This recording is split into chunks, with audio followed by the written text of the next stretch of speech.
eu pus a de manhã, agora há pouco, né? E está gravando a partir de agora a nossa aula aqui também, tá? Então, está todos sendo gravados, né? Vocês daqui a pouco, provavelmente, né? Já é para ter chegado a outra, inclusive. Bom, pessoal, então vamos lá. Vamos falar um pouquinho de empréstimo compulsório aqui, né? Abrir um diálogo com vocês sobre empréstimo compulsório. Esta é considerada hoje uma nova espécie, né? Ou pelo menos desde 88, uma nova espécie de direito tributário. O CTN previa, né, só 3 espécies, como a gente viu, né? O CTN caminha ali na linha da corrente tripartida, né? Que reconhece só o imposto, taxa e contribuição de melhoria. E aí, então, a Constituição veio e estabeleceu uma nova espécie tributária, que é o empréstimo compulsório. É muito interessante que o empréstimo compulsório, por muito tempo, foi questionado como espécie tributária, sabe? Por quê? Porque o empréstimo compulsório basicamente consiste no Estado pedir algo emprestado, né? Mas não é bem pedir. Obrigar que você empreste algo ao Estado, né? Algo que eu falo, algo equivalente a dinheiro, né? O dinheiro ou equivalente a dinheiro, com o compromisso que o Estado vai devolver isso para você em algum outro momento aí, né? Futuro. Então, muitos autores questionavam se isso de fato era um tributo, né? Porque, peraí, a gente aprende que o tributo é basicamente aquilo que o Estado arrecada, né, de forma compulsória de todos nós e não devolve, né? Gasta esse dinheiro com ele lá e tudo mais, né? E isso não tem um retorno direto da mesma natureza que ele foi, a princípio, aceito, né? E empréstimo compulsório, não. O Estado vai, de forma compulsória, imperativa, de forma, né, obrigar a você a entregar a ele dinheiro, algo similar a dinheiro, né? Mas ele tem um compromisso de devolver isso para você depois. Né? E pelo fato de ter que devolver, muitos autores entendiam, acreditavam que não poderia se tratar de um tributo, tá? Hoje não, hoje isso está superado, o empréstimo compulsório é reconhecido por todos como uma espécie tributária com características próprias, né? Então, empréstimo compulsório é o quê? É quando o Estado vai ao patrimônio do particular e compulsoriamente tira parte deste patrimônio com um compromisso, né, de devolver em uma data posterior, tá? Isso que é empréstimo compulsório, e é isso que vocês têm que entender. Pessoal, veja bem, o empréstimo compulsório, ele inaugura algo muito novo para todos nós, tá? Novo por quê? Porque até agora, todas as espécies tributárias que nós estudamos, taxa, impostos e contribuições de melhoria, todas elas levam a uma concepção em que todos os entes políticos são dotados de capacidade, tá? Para instituir, para cobrar, né? Para criar esses tributos, tá? Então, nós vimos isso nos impostos, né? A Constituição vai declinar a competência de cada ente para cobrar os impostos. Nós vamos ver que as taxas, elas podem ser cobradas por qualquer ente político, né? Desde que seja aquele a prestar o serviço. E nós vimos que as contribuições de melhoria também, aquele que dá ensejo à obra, né, a construção da obra, ele tem a competência de cobrar a contribuição de melhoria. Bom, isso nós vimos, né, isso está tranquilo. Aqui, no entanto, nos empréstimos compulsórios, é um pouco diferente, tá? A União é o que a gente diz como dotada de competência exclusiva para o empréstimo compulsório, para instituir, para criar o empréstimo compulsório, tá? Então, a Constituição Federal, no seu artigo 148, quando ela faz menção ao empréstimo compulsório, ela afirma que o único Estado competente para, o único ente político, né, competente para criar o empréstimo compulsório é a União, tá? É uma competência que nós falamos que é exclusiva, porque ela não pode ser delegada. A União não pode falar assim, olha, Estado, Federado, olha, Distrito Federal, município, né? Pode cobrar um empréstimo compulsório em meu nome, ou pode criá-lo, né? Porque eu estou delegando essa competência a você, tá? Isso não pode ocorrer. Então, só a União e exclusivamente a União é competente para a instituição, criação do empréstimo compulsório. Né? O empréstimo compulsório, a gente tem, na nossa história recente, uma situação que ele foi empregado, ou pelo menos algo similar a ele, né? Que é o caso do Collor. Com certeza vocês devem lembrar aí do Collor, né? Governou o país aí no início da década de 90, né? Acho que até 92, se não me falha a memória, algo nesse sentido. O Collor criou algo similar ao empréstimo compulsório. O pessoal mais velho aí, né? Ou seus pais e avós, provavelmente eles têm histórias dessa natureza para te contar. O Collor foi lá, né, da noite para o dia, e pegou grande parte da poupança dos brasileiros, né? Nós sabemos que nós temos uma tradição aí de investir na poupança, né? E o Collor, então, precisando de dinheiro, com um problema inflacionário muito grande no Brasil naquela época, ele foi e fez um empréstimo compulsório da poupança dos brasileiros, né? Ele pegou o dinheiro todo que estava lá e se comprometeu em uma data futura, né, devolver esses valores. Isso gerou uma situação, um trauma social muito grande, né, uma revolta muito grande da população brasileira, inclusive, na época. Alguns historiadores, né, sociólogos, dizem que um dos grandes motivos pelos quais, né, o Collor acabou sendo impeachmentado na época, né, foi exatamente por causa disso. Mas, moral da história, depois dessa situação, né, que ficou bastante traumática, porque o Collor veio depois até devolver esse dinheiro pego compulsoriamente, né, mas muitas pessoas criticaram na época e entraram com ações judiciais, porque o valor foi devolvido, mas não com o seu valor real, né? A época a inflação era muito grande, então o dinheiro perdia muito valor rapidamente. Muitos dizem que o Collor devolveu o dinheiro, mas não devolveu o que realmente era o valor, né, que se tinha a esse dinheiro na época. Bom, depois da atuação do Collor, então, os empréstimos compulsórios sofreram algumas alterações normativas, né, para se adequar melhor ao contexto social atual. E é a partir daí que nós vamos observar, então.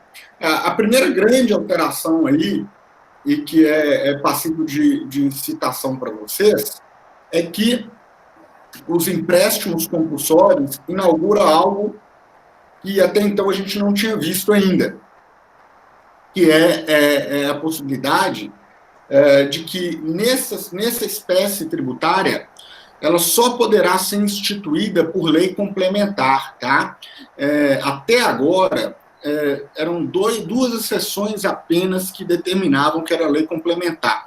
Então, em regra, impostos, taxas, contribuições de melhoria, lei ordinária, né? Uma lei simples ali, de quórum mínimo, só dos presentes, né? Maioria simples que nós falamos, já era suficiente para criar o tributo, tá?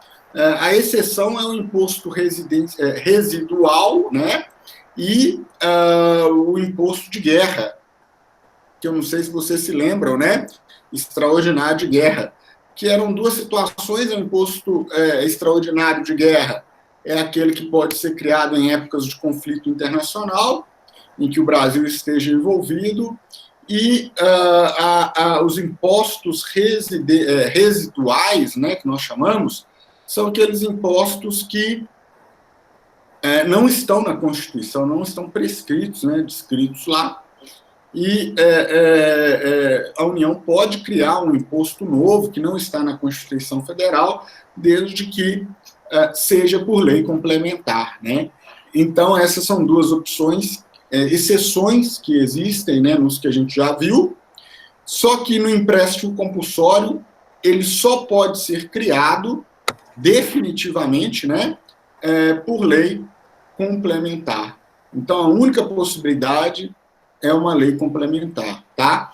E aí, se é só por lei complementar, então não pode ter uma situação de lei de medida provisória, tá? Eu vou lembrar vocês aqui, quando a gente estuda as medidas provisórias, se me fala a memória lá no artigo 62 da Constituição Federal, né?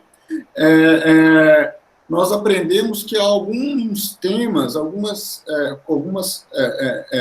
normas, dependendo do seu conteúdo, não pode ser fruto de lei complementar, não pode ser fruto de medida provisória, tá? Dentre elas, nós temos as leis complementares. Então, o que a Constituição determina? Que seja regulamentado por lei complementar, não pode ser instituído por medida provisória, tá? E o empréstimo compulsório é exatamente um destes casos. Veja, por que o Constituinte fez isso? Porque para evitar que acontecesse algo que aconteceu com o Collor, né? O Collor fez com que todo mundo acordasse num belo dia, né? Com o dinheiro da poupança dele sendo apreendido. E isso é algo que só pode ser feito com uma questão similar a uma medida provisória, né?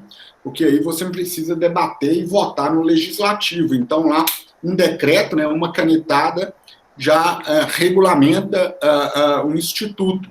Então, o que eles falaram? Olha, nós não queremos que os brasileiros, né, acordem num belo dia tendo, né, seu dinheiro e tal sendo apreendido por empréstimo compulsório. Então, nós vamos colocar como lei complementar, porque aí não dá para ter medida provisória. Vai ter que fazer, inclusive, um debate e ter um consenso, né, dentro da sociedade e do parlamento, em especial, muito grande, para que ele possa ser aprovado, né? Então, no caso das medidas complementares, das leis complementares, né, precisa aí de uma maioria qualificada, né, absoluta. Então, precisa de uma maioria dos 513 deputados federais, uma maioria dos 81 senadores, né? Então, este é o contexto dos empréstimos compulsórios. Só por lei complementar, de competência da União, e então afasta a possibilidade de medida provisória, o que faz com que nós possamos dormir tranquilos, né, com o nosso dinheiro na poupança ou em instituições financeiras, sem temer, né, que da noite para o dia possa sofrer com o empréstimo compulsório, né, diante do afastamento da medida provisória como instrumento regulamentador institucional dele, de instituição dele. Bom, é isso, galera. Então, outro ponto aqui que eu vou citar para vocês é a questão da receita, tá? A receita do empréstimo compulsório é uma receita que nós chamamos de vinculada. O que é isso? Basicamente, nós vamos ver que há situações que autorizam a criação do empréstimo compulsório, tá? Então, há situações excepcionais que fogem à normalidade, que autorizam a criação do empréstimo compulsório. Se esse empréstimo compulsório for instituído, for criado, e for arrecadado recursos com relação a ele, obrigatoriamente esses recursos têm que ser vinculados, destinados, né, à situação jurídica que os autorizou. Então, digamos, foi por causa de guerra, né? Então esse dinheiro obrigatoriamente tem que ser destinado para custear, né, os gastos de guerra. Ele não pode ser desviado para outras áreas, né, por mais importante que essas áreas sejam, né? Então, eu não posso desviar esse dinheiro para saúde, educação e tudo mais, porque não é o objeto que autorizou os empréstimos compulsórios, tá? Então, por isso nós falamos que são receitas vinculadas. Só lembrando a vocês, né, taxas têm a mesma característica que taxas e contribuições de melhoria, né, que nós já estudamos, também tem receitas vinculadas, né? Nós vimos isso. As taxas, o que se arrecada com elas tem que ser obrigatoriamente destinado ao custeio do serviço que autorizou a criação dela. Contribuições de melhoria, mesma coisa, né? O que for arrecadado tem que ser destinado ao custeio da obra pública e somente dela, né? Aqui também não é diferente. Então, eu gasto com a situação que autorizou a cobrança do empréstimo compulsório. Bom, é isso. Eu tenho que entrar aqui no fato gerador agora. Até aqui tranquilo, galera? Deu para entender isso aí? Dúvidas?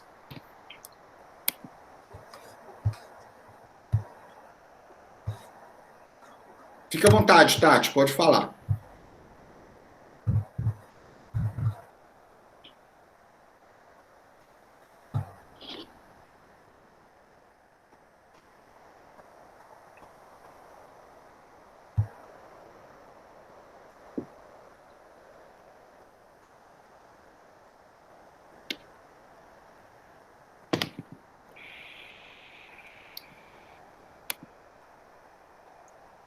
Pessoal, Tati, pode falar, viu? Você falou que tem uma pergunta aí. Só um segundo. Ô, Eliane, Oi. Faz o favor para mim de desligar o seu áudio, se não quiser falar nada, só porque dá um chiado, né? Dá uma interferência que às vezes os colegas podem ter dificuldade de ficar aqui. Faz o favor para mim. Tá, ok. Tá bom, obrigado, viu? Nada.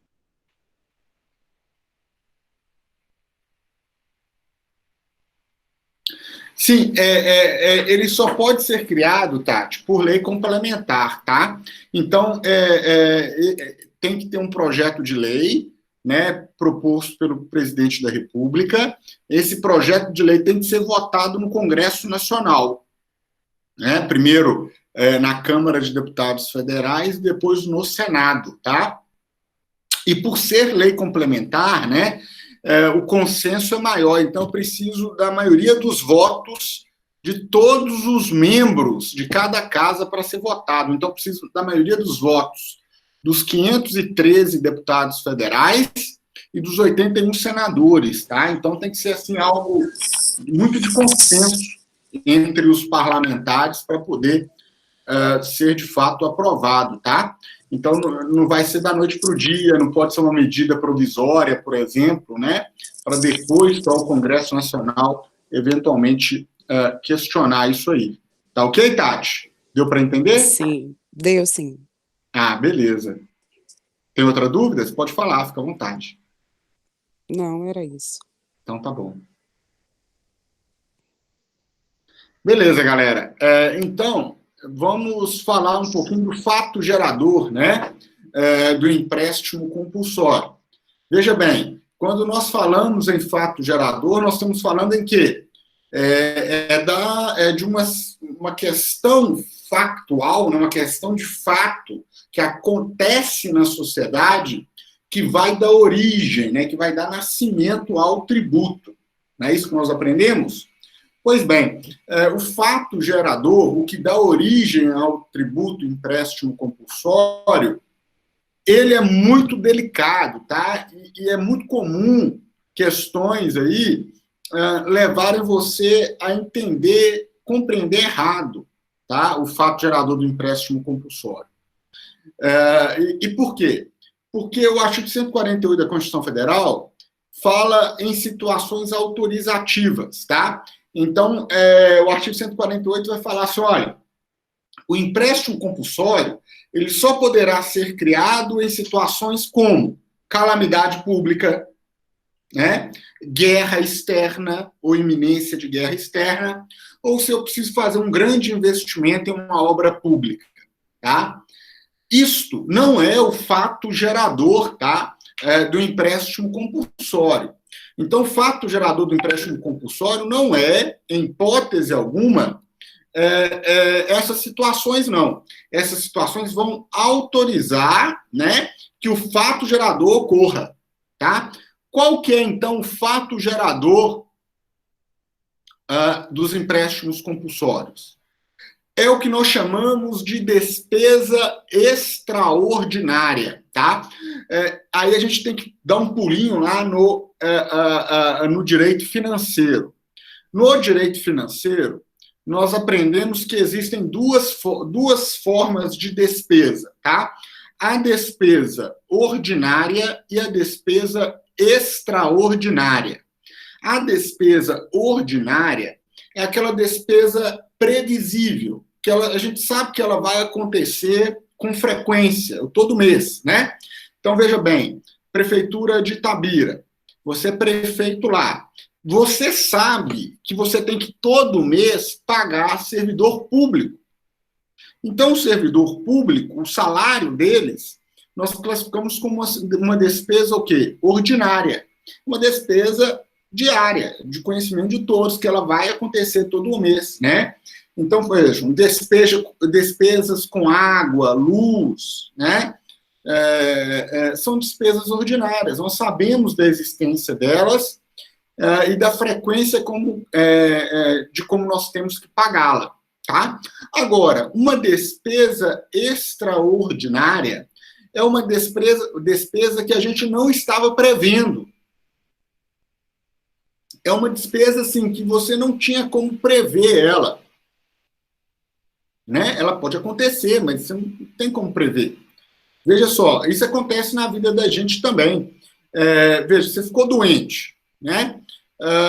E vai ter que ficar de cama ou internado, sei lá, um mês. Isso vai te gerar uma despesa extraordinária, uma despesa que você não tinha como prever.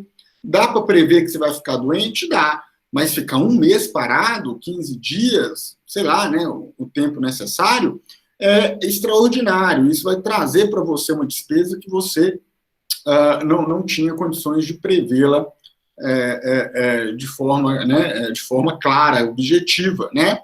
A administração pública tem isso também, tem despesas que não dá para você prever.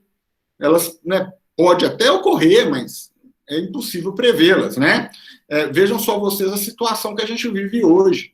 Com essa pandemia, vai gerar o que nós chamamos de despesas extraordinárias a todos os entes da federação, né? Então, os prefeitos, os governadores, o presidente, eles vão ter que comprar mais medicamentos, muito material de hospitalar, eles vão ter que contratar mais profissionais de saúde, eles vão ter que ampliar hospitais, né, comprar mais maquinário, leitos, né? Então, eles vão ter uma despesa aí que era imprevisível, né? Ninguém imaginaria que nós poderíamos passar por uma situação dessa, né? Além disso, veja só, o impacto econômico de tudo isso leva a mais despesas extraordinárias para a administração pública, né? Então, nós vimos aí hoje, acho que foi hoje mesmo, né? Assinou lá a lei da renda mínima, né? O benefício social, né? É isso mesmo, Natália, da renda mínima, né? Os R$ 600 lá. Aquilo é uma despesa extraordinária, né? É um debate que se tem há muito tempo, né? Conceder renda mínima à população, né?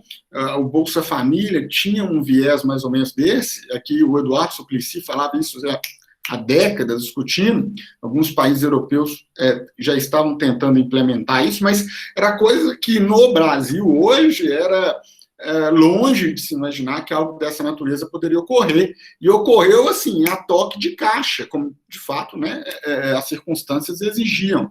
Então, isso é o quê? Despesa extraordinária. Eu não tenho como prevê-la, tá? Bom, aí você poderia me perguntar, Hugo, tá, mas como na vida, né, a administração pública deve saber que ela, eventualmente, vai ter uma despesa extraordinária pela frente, né? Sim, com certeza, tá?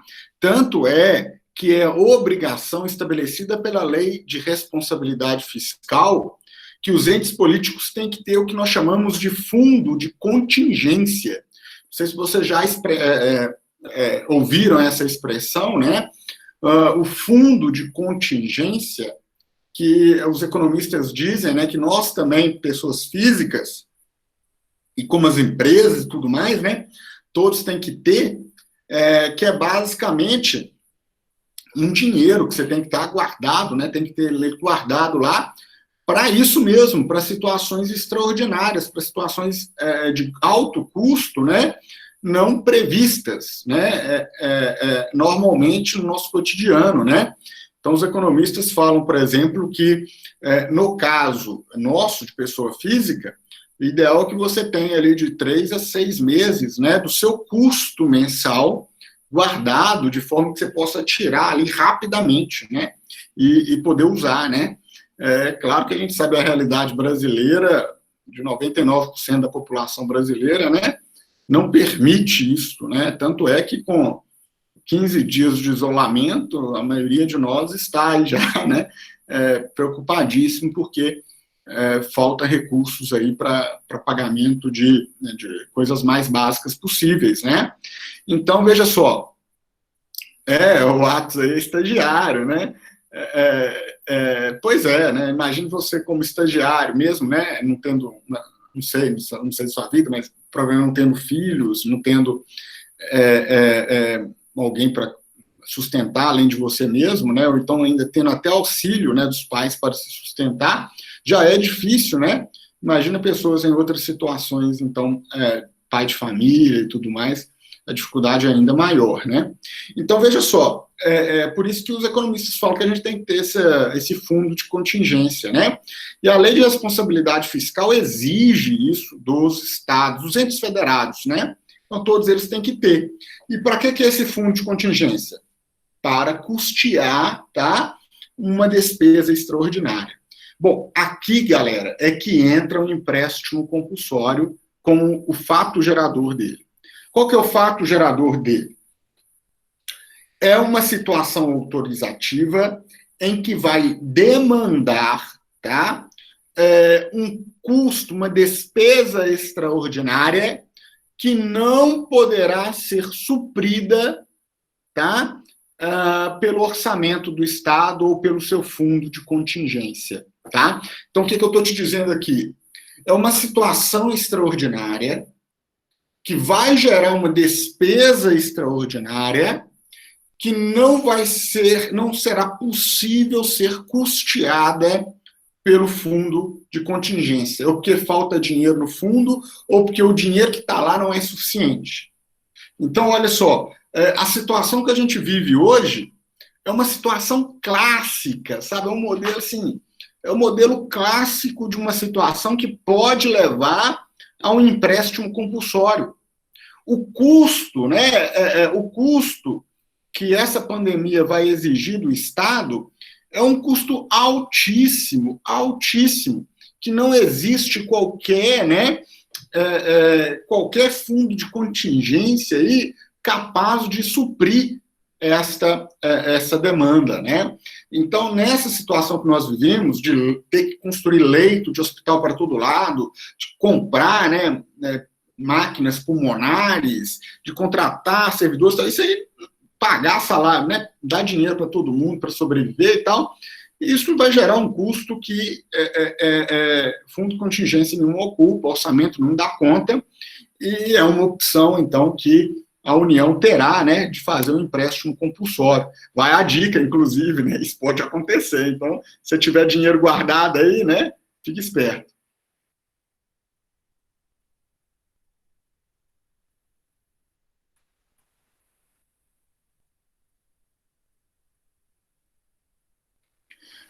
Pois é, Tati, é isso mesmo, tá? Esse benefício aí, né, que está dando para todo mundo, é uma situação de despesa extraordinária, né? A situação de calamidade pública que nós vivemos hoje, né, pela pandemia, que exige que todo mundo fique em casa, levou a essa situação desses valores, né, de distribuir esses valores. Então, sem sombra de dúvida, uma despesa extraordinária, sim. E poderia, numa situação desta, né, como eu disse, é uma situação clássica. Você tem uma situação de calamidade pública, nós vamos falar mais ou menos o que é calamidade pública daqui a pouco, né? Mas você tem uma situação de calamidade pública e, em decorrência dela, você tem uma despesa extraordinária. Eu diria para você que é uma despesa extraordinária nunca vista na história desse país, assim, né? Quer dizer, é realmente uma despesa extraordinária que eu não encontro algo similar a isso na história do Brasil, né?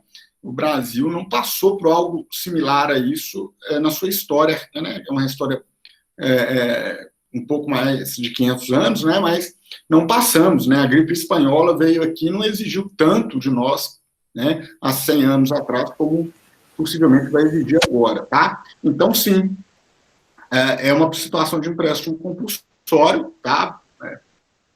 Seria um caso de empréstimo compulsório e poderia ser um empréstimo compulsório da poupança, né? Mas poderia ser de outras coisas também. Poderia ser de dinheiro aplicado em outros investimentos e tal. Poderia ser não só da poupança, né? Poupança a gente fala porque ainda né, a aplicação financeira aí preferida de quase 70% da população brasileira, né? Mas, sim, Tati, é uma situação, a gente vive um caso clássico, né, de empréstimo compulsório, né? É tanto que minhas aulas de empréstimo compulsório nunca mais serão as mesmas, né, diante da situação que nós vivemos hoje. Hugo, tá me ouvindo? Tá me ouvindo? Então, deu para entender isso agora? Fato gerador, despesa extraordinária proveniente de uma situação autorizativa, que não tem recurso para custear ela. Pode falar, Maicon, estou ouvindo agora. Agora tá, beleza. É porque eu digo aqui, é porque meu computador tem WhatsApp, tem tudo aberto aqui, sabe? Aí fica aquelas zoeiras chatas ali, e aí desconcentra a atenção e desconcentra vocês também. Mas é só você falar no chat que eu abro. Beleza, vamos lá. Voltando ao estado de calamidade pública, você ainda vai eu vou entrar nas situações autorizativas agora com vocês. Não, beleza, mas eu quero voltar mais do empréstimo compulsório, de forma extraordinária, que nem você tinha falado. Despesa extraordinária. Isso. Tá. Que ele acaba influenciando na LDO, na Lei de Responsabilidade Fiscal, né? Porque acaba que essas duas leis, que são a Lei de Diretriz Orçamentária, que é votada no ano anterior, por exemplo, acaba sendo totalmente descompassada, fica praticamente toda fora do comum, né? Fora daquilo que foi votado no ano anterior. E muito se comenta que a Lei de Responsabilidade Fiscal, nesse caso, ela pode ser deixada de lado por causa da situação de calamidade pública. Mas a exceção... Não, pode continuar, desculpa, pode falar. Não, mas a exceção, tipo assim, tem um limite, olha, no estado de calamidade pública, a Lei de Responsabilidade Fiscal, ela fica um pouco de lado, até porque, por causa dessa despesa extraordinária, você vai ter um gasto maior daquilo que estava previsto no orçamento. Mas espera aí, há um limite para isso? Como que funciona? Maicon, cara, a sua pergunta é muito pertinente, porque eu não sei se vocês estão acompanhando o noticiário, né? Se não me falha a memória, o ministro Alexandre de Moraes, eu acho que foi ele mesmo, ele deu uma decisão liminar falando que, no caso desta calamidade pública específica, tá? A Lei de Responsabilidade Fiscal não perderá vigência, né? Temporariamente neste período, tá?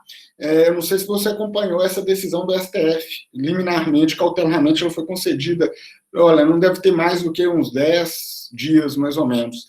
E o que o ministro falou? Olha, a Lei de Responsabilidade Fiscal já foi considerada pelo STF como constitucional e tudo mais. Não se questiona isso mais, tá? Mas essa calamidade pública em específico, ela é tão grande, tem proporção tão grande, né, que não se aplica a Lei de Responsabilidade Fiscal. Moral da história, pode gastar à vontade, pode se endividar à vontade, desde, obviamente, que seja para a finalidade de combater, né, a pandemia que nós vivemos hoje, tá? Agora, em regra geral, a despesa extraordinária, o limite de custo, de gasto para ela, é ponderado pelo princípio da proporcionalidade e da razoabilidade, tá, Maicon? Então, o custo, você não tem um limite expresso, né? Você pode gastar 100, 200, né? Mas você tem que ter ali uma ponderação, uma razoabilidade para o gasto, né? Então, não é uma situação autorizativa que se pode gastar, né, como se não houvesse amanhã, né? Então, tem que gastar de forma razoável, ponderada, e, claro, sempre com a finalidade de buscar, né, satisfazer as demandas provenientes de uma situação excepcional como esta. Tranquilo? Beleza. Pessoal, então veja bem. Vamos entrar, então, aqui, se não tiverem mais dúvidas com relação às despesas extraordinárias, vamos entrar aqui um pouquinho na discussão sobre a situação autorizativa, né? O pressuposto que precisa existir para que eu possa criar o empréstimo compulsório. Eu falei para vocês já deles, né? Eu tenho 3 pressupostos que podem autorizar o empréstimo compulsório. O primeiro deles, calamidade pública. É o que nós vivemos hoje, né? Praticamente todos os entes políticos declararam, né? Fizeram decreto de calamidade pública, né? Outra situação, guerra externa, tá? Eu vou ficar nesses 2 primeiro, me permitam isso. Vamos lá. Primeiro, calamidade pública. O que é isso? Né? Gente, entendam. Calamidade pública é uma situação excepcional que vai gerar grande distúrbio, tá? Grande movimentação, grande desordem social. Tá? Então, sempre que houver uma situação que gerar grande desordem social, tirar a sociedade de uma pseudo-normalidade, né, do cotidiano dela, nós falamos que ocorreu uma calamidade pública. Tá? Geralmente, as calamidades públicas têm que ser provenientes de situações ali de força maior, né? Situações que fogem ao controle do ser humano, tá? Então, geralmente, se calamidade pública é alguma intempérie, né? Climática, são questões sanitárias, de saúde, né? Que levam à declaração de calamidade pública. Por exemplo, São Domingos do Prata, na minha cidade, onde que, né, eu atuo, neste ano declarou calamidade pública 2 vezes já, né?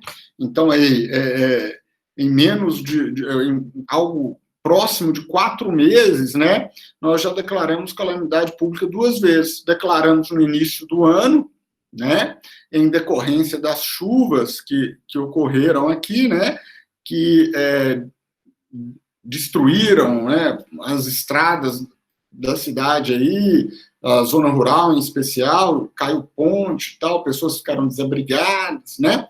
Então, era uma situação de chuva que gerou uma desordem social muito grande no município, declara calamidade pública, né? Até para essa questão orçamentária, para não precisar fazer licitação e tudo mais, é só com a declaração de calamidade pública que é possível. Desordem social, né? Eu já vi, por exemplo, declaração de calamidade pública por questões igual a dengue, por exemplo, né? Dá uma situação de dengue que, né, que gera um distúrbio social muito grande, muita gente doente, né? Uma epidemia muito grande, né? O que você faz? Declara calamidade pública, né? Para poder atuar mais especificamente nesta área, tá? Então, calamidade pública sempre é desordem social, tá? Tá ligado à desordem social. A outra possibilidade seria... Perfeito, peraí, que a Natália tem uma pergunta aqui.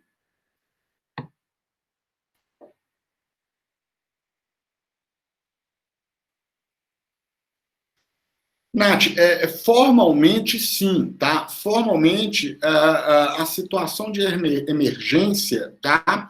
é uma situação que não vai dar os efeitos jurídicos da calamidade pública, quando é decretado. Por exemplo, a calamidade pública te autoriza a afastar o procedimento licitatório, te autoriza a não pagar os seus fornecedores, te autoriza a desrespeitar, entre aspas, né, as leis orçamentárias, tá? Situação de emergência te autoriza a fazer uma readequação do orçamento e a se apropriar de bens privados temporariamente para cumprir, satisfazer essa emergência. Em tese, né, numa escala aí de compromisso legal e tal, a situação de emergência seria uma escala inferior à situação de calamidade pública, tá? Porque, em tese, que a emergência é uma situação ali excepcional, mas localizada, que não vai surtir grandes efeitos para o Estado. Geralmente se adota ela ali em situações em que você precisa se apropriar, né, de algum bem imóvel, algum bem privado, né, para cumprir alguma atuação, realizar algum ato excepcional de interesse social, tá?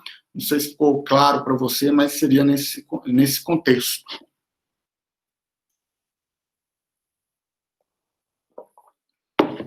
Beleza, então ótimo. Bom, então vejam, senhores, segunda situação autorizativa do empréstimo compulsório, guerra externa, tá? Ou pelo menos a eminência dela. Então o que é isso, galera? Veja bem, se eu tenho uma situação que provavelmente vai ensejar uma guerra, né? Ou eu já estou em guerra, aí eu posso instituir o empréstimo compulsório. Nós sabemos, né, que guerra, como calamidade pública, vai exigir uma despesa extraordinária, né? Guerra vai levar, por exemplo, o Brasil, estima-se, né, que a gente tem aí munição para 1 hora de guerra, né? Então, nossa guerra tem que durar 1 hora. Obviamente que, né, se tiver uma situação de eminência de guerra, ou se nós já entrarmos direto em guerra, né, o Estado brasileiro vai ter que mandar, né, comprar, mandar produzir um número muito grande de munição, né, para abastecer o nosso exército, né? Então, olha, nessas situações, então, é um gasto extraordinário, um gasto que não era, a princípio, previsto. Espera aí que tem perguntas aqui que eu não vi.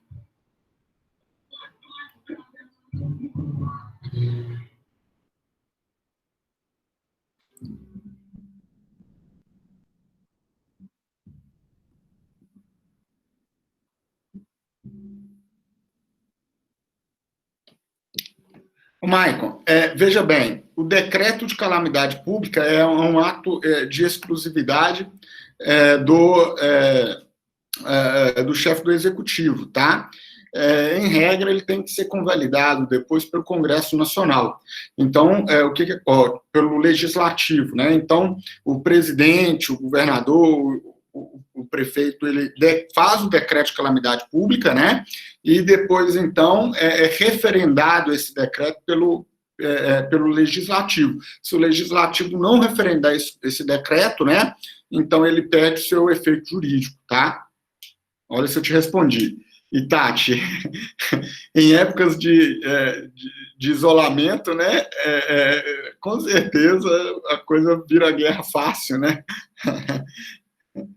Ficar todo mundo junto por muito tempo é complicado mesmo, né? Não dá nem para ter um espaço, mas respirar um pouco aí, né?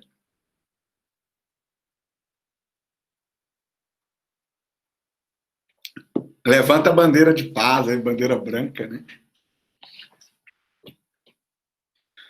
Tranquilo, galera? Deu aí, Maicon? Tá respondido? Beleza. Ótimo. Então tá. Pessoal, outro detalhe sobre guerra, né? Tem que ser guerra externa, tá? A Constituição expressamente estabelece que é guerra externa. Bom, significa que se porventura nós tivermos uma guerra civil, né, uma guerra interna, né, digamos aí que, por exemplo, tem um movimento no sul do Brasil que quer independência, né? E a gente sabe que o artigo 1º da Constituição fala que nossa federação é indissolúvel, como qualquer outra federação do mundo, né? Então, se porventura alguém declarar independência, aí nós temos uma guerra de secessão, que fala, né? Igual ocorreu lá nos Estados Unidos, né? Se ocorrer uma guerra interna como esta, não é uma situação que vai autorizar o empréstimo compulsório, mesmo, né, nós sabendo, né, que uma guerra interna vai gerar despesa extraordinária, né? Mas essa despesa extraordinária é proveniente de uma situação que não é autorizativa para o empréstimo compulsório. Bom, galera, o sul do Brasil tem pelo menos parte dele aí, o pessoal tem essa vontade, né? Gente, veja bem, o que eu queria destacar com vocês aqui? Essas duas modalidades, tá? A Constituição entendeu que elas são de caráter urgente e urgentíssimo. Significa que nelas, tá? O princípio da anualidade não se aplica. O que é o princípio da anualidade? É um princípio que fala assim, olha, quando você criar um tributo em um ano fiscal, você vai poder cobrá-lo só no próximo ano fiscal. Então, veja, se eu crio um empréstimo compulsório hoje, 2 de abril de 2020, eu só poderei, né, cobrá-lo efetivamente lá no ano de 2021, tá? 1º de janeiro de 2021. Então, eu preciso passar um ano fiscal. Não, eu não preciso passar um ano. Eu preciso mudar de ano fiscal, tá? Então, eu preciso sair de um ano fiscal e passar para outro. Então, se eu criei esse tributo em novembro, eu preciso só que passe, né, para janeiro do próximo ano e eu posso cobrá-lo. Pelo menos em respeito ao princípio da anualidade, tá? Estes dois tributos, essas duas situações autorizativas que eu acabei de falar para vocês, este princípio ele não é aplicado, tá? Então, veja bem, imagina então que o presidente hoje, diante da pandemia, vai mandar um projeto de lei complementar para criar um empréstimo compulsório. O Congresso Nacional aprova e publica, né, a lei criando um empréstimo compulsório. O presidente não vai precisar esperar 2021 para cobrar o empréstimo compulsório. Ele vai poder cobrar neste mesmo ano de 2020. O motivo é muito claro, né, galera? Por quê? Porque a gente está falando aqui, tanto em questão de calamidade pública como guerra, que não dá para esperar um ano, né? Não dá para falar com o vírus aí do coronavírus, né? O Covid aí, e falar assim, olha, ano que vem eu vou ter mais dinheiro para te combater, me espera aí, não vai infectar ninguém esse ano, não, porque eu estou preparado só ano que vem. Obviamente que não dá, né? São situações de extrema urgência e necessidade que não dá para esperar passar um ano para poder cobrá-lo, né? Então, o que a gente tem? O princípio da anualidade, né, que exige que um tributo criado no ano possa ser cobrado só no próximo, ele não se aplica em situações autorizativas de empréstimo compulsório, em que for calamidade pública e guerra externa. Tranquilo? Deu para entender isso? Do princípio da anualidade?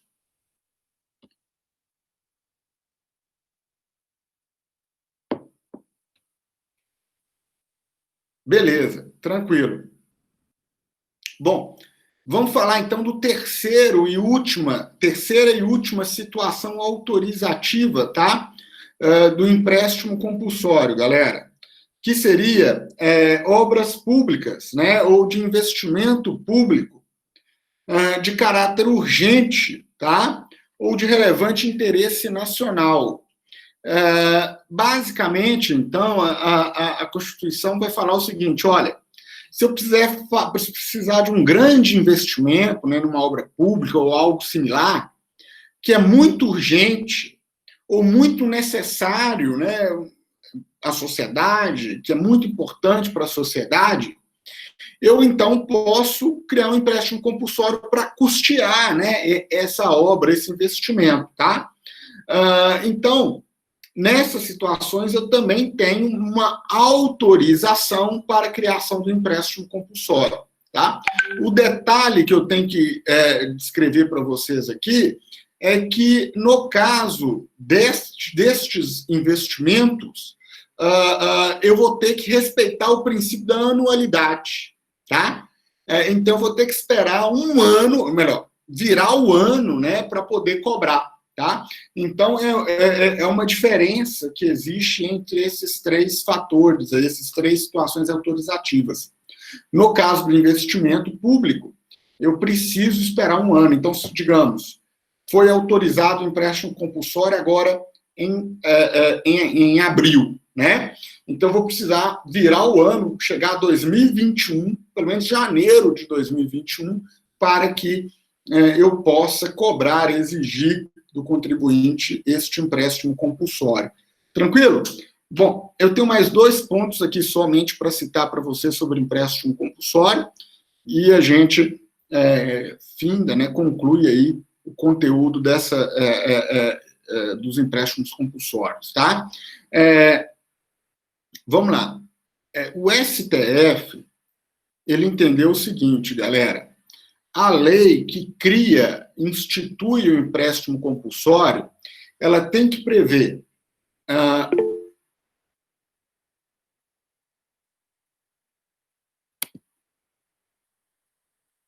como é que é, Tati? Tem neném? O seu, é?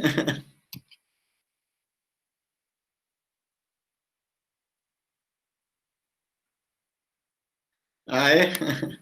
Eu não tô... Bacana, bacana.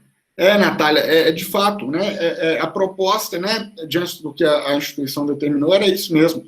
Eu vou fazer os vídeos, né, mais resumidos, mais diretos sobre o conteúdo, e a gente tem essa aula aqui para retomar os pontos principais e ir resolvendo as dúvidas que eventualmente aparecerem, tá?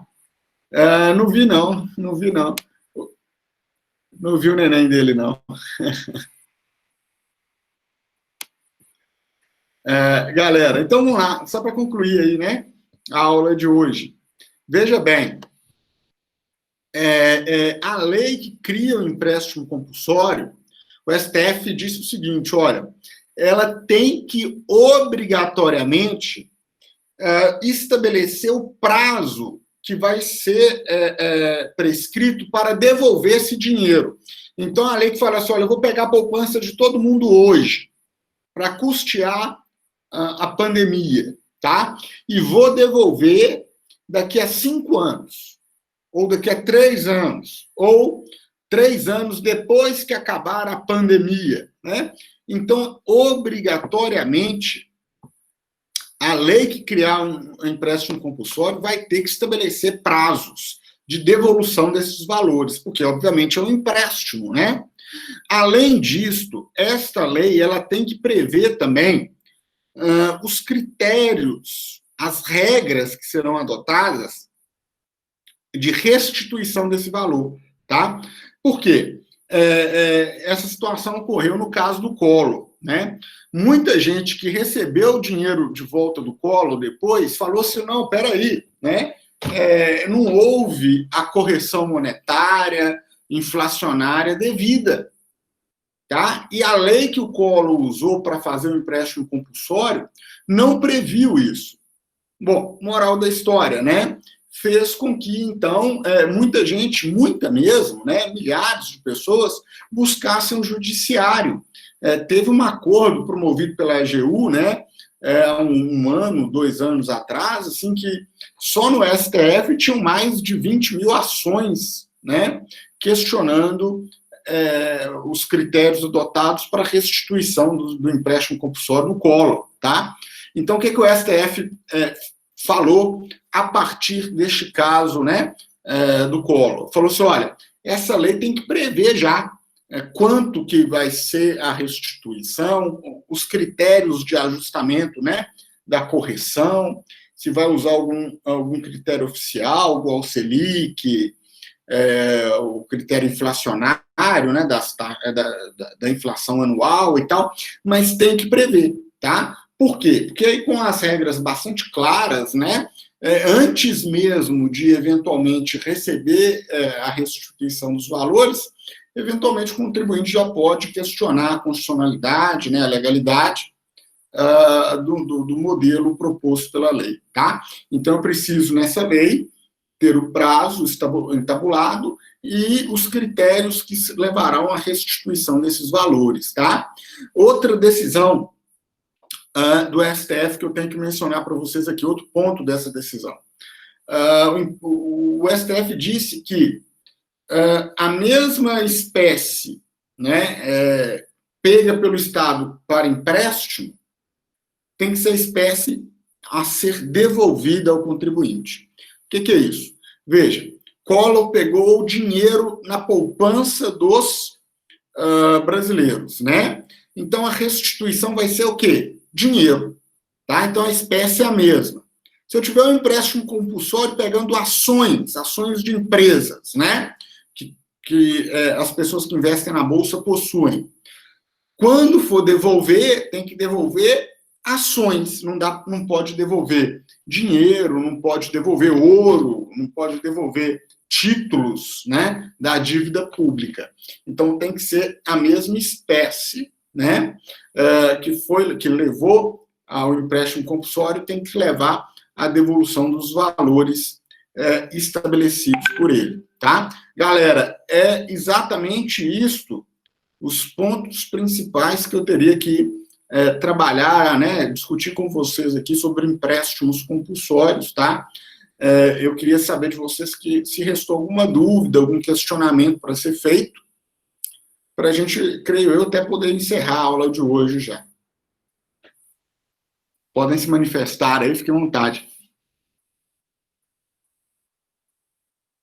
Não, Maicon, tudo certo? Dúvida nenhuma, não?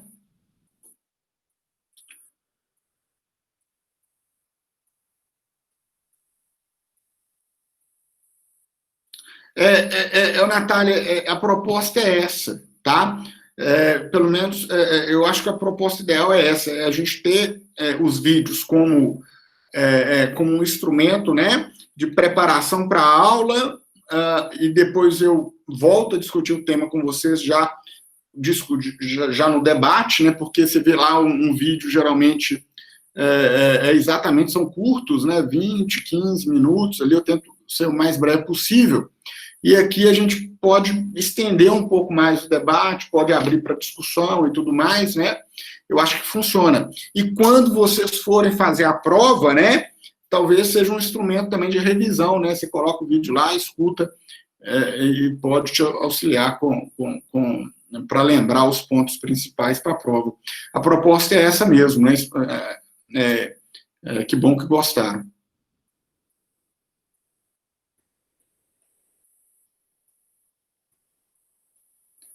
Que bom, Atos.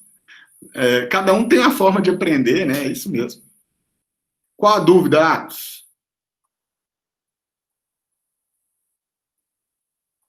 Tati, com relação às atividades avaliativas, tá?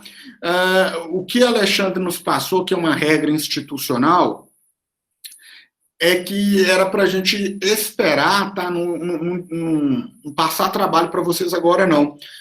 O pessoal ainda está muito, né, nervoso, questionando muito esse sistema, e muita gente estava reclamando porque estava mandando muito, os professores estavam mandando muito trabalho, muita atividade, né, muita coisa para ler, muito vídeo e tal, e isso estava sobrecarregando os alunos, tá? E aí, então, para tentar evitar, ou pelo menos diminuir essa sobrecarga, o Alexandre nos passou a decisão que, por enquanto, não é para passar trabalho algum, e se passar com um prazo bem longo aí de entrega, tá? E quanto às provas, o calendário vai mudar, né? Mas ainda a gente não tem decisão nenhuma nesse sentido, tá? Então, assim, eu estou esperando um pouco para ver, né, como é que vai ficar, e aí, se realmente não tiver jeito, nós vamos combinar de fazer um trabalho aí mais tranquilo, né, para não exigir tanto de vocês e a gente poder resolver esse problema aí de ponto, tá? Deixa eu ver aqui.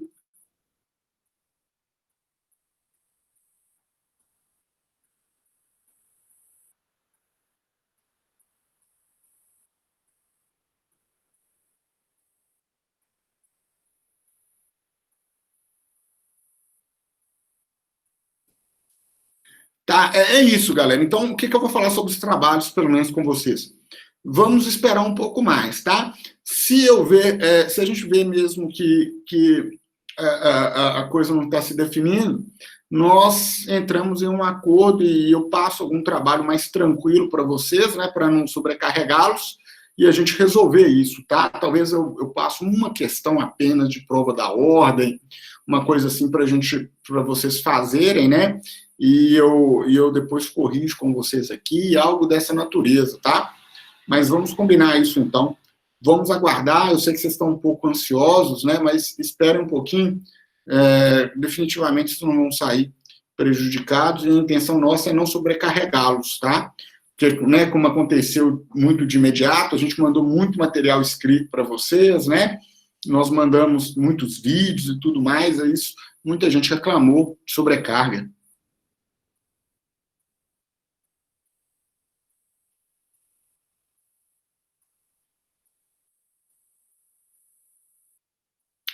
Pois é, gente, isso é um ponto, né, delicado, né, a gente, assim, óbvio que a gente não conhece a vida de todo mundo, a gente não sabe, né, pelo que o pessoal está passando nessa hora, né, como é que tá a cabeça de todo mundo também, né, gente, essa situação toda está, né, deixando todo mundo aí também bastante nervoso, ansioso, né, a gente não sabe como é que tá a cabeça de todo mundo, mas claro, né, que é muito importante, mesmo de casa, né, a dedicação. E eu acho que, na realidade, de casa, a dedicação é mais necessária ainda, né? Ter o compromisso, tá lá, né, presente, né? Uma crítica que eu acho bastante pertinente que vocês falaram aí, né? A gente sabe que tem gente que não tem condições de estar online agora, né? Por causa de várias circunstâncias, né? Falta até de computador, de internet em casa e tudo mais, né? Mas de fato, um número muito reduzido pelo tamanho da sala de vocês, né? E tal. Espero, né, que eles estejam pelo menos assistindo os vídeos que a gente está postando, né? Estudando com material escrito e tudo mais, para poder suprir, né? Essa ausência aqui, né? E vamos juntos. Eu acho que o caminho é esse mesmo, né? A gente ir trabalhando da forma que possa melhor resolver o problema aí.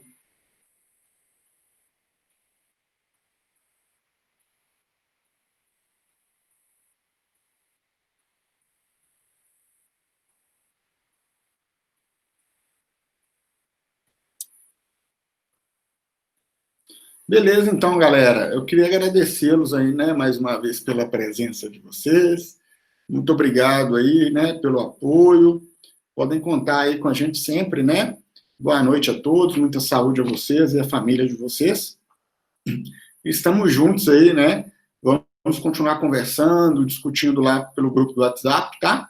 Qualquer coisa que vocês precisarem, né? Eu agradeço muito. E eu estou sempre às ordens aí.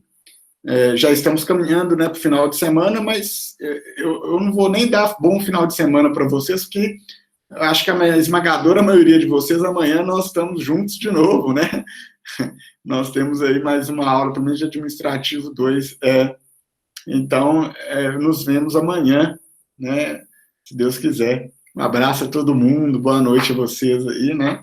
Bom descanso. Bons estudos também, né?